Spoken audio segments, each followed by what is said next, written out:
అందరికీ నమస్తే.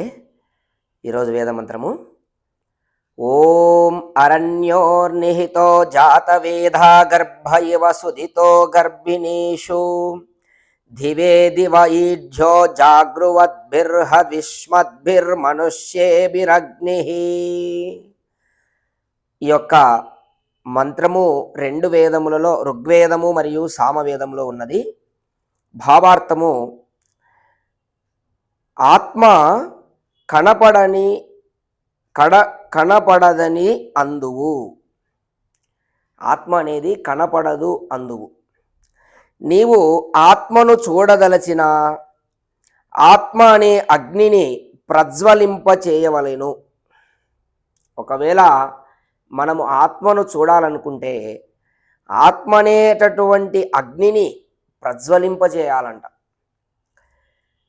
నిప్పు తరచెడు కట్టెలో ఉన్న అగ్ని కూడా మదింపనిది, ప్రజ్వలితము కాదు.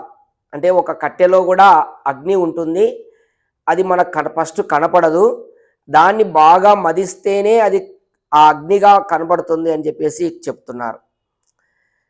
నీ రూపమైనటువంటి అరణితో ప్రణరూపమైనటువంటి ఉత్తరారణియందు ధ్యానరూపమగు మంతనము చేసినచో ఈ ఆత్మాగ్ని వెలుగుచు జాతవేదుడు మేల్కొనును, ప్రజ్వలించును. యోగారూప రణితో స్వాధ్యాయ రూప ఉత్తరారణితో సంబంధము కలిగినప్పుడు అంతఃకరణములో పరమాత్మ ప్రకాశించును.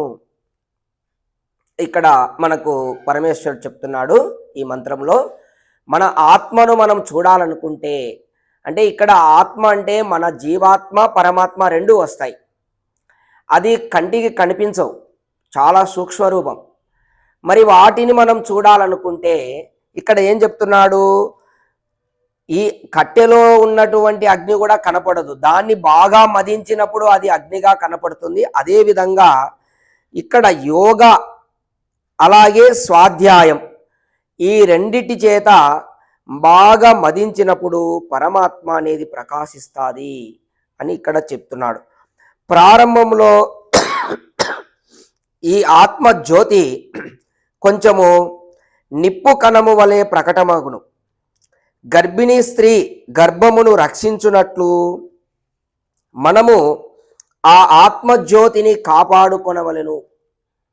అయితే ఇక్కడ ప్రారంభంలో కొంచెము ఇబ్బందికరంగానే ఉంటుంది, అది నిప్పు కణం వలె ఉంటుంది.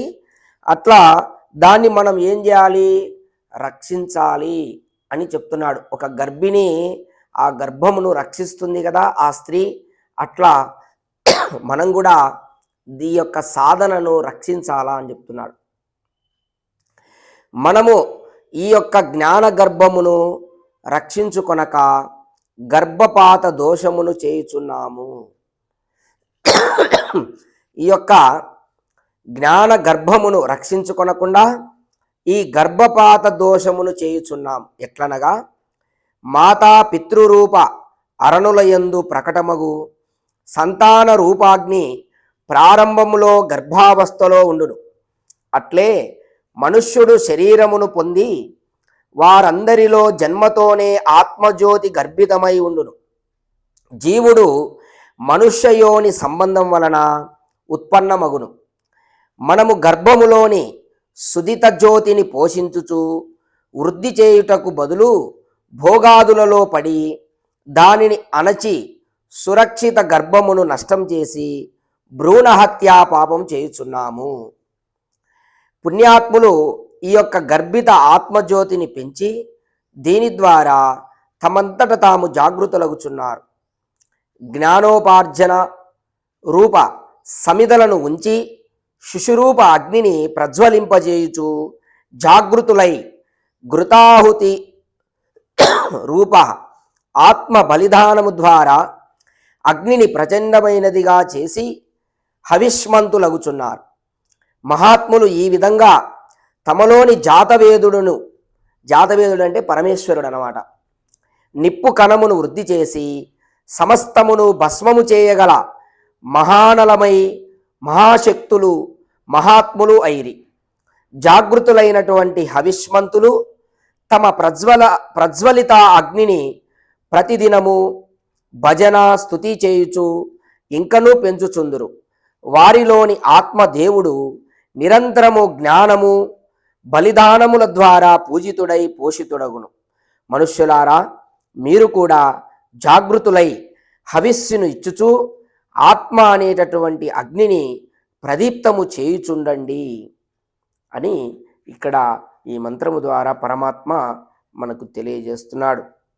అంటే ఇక్కడ ఆత్మను అగ్నిగా చూపించి, ఆత్మ అంటే ఇక్కడ పరమాత్మ అని మనం తీసుకోవాలి.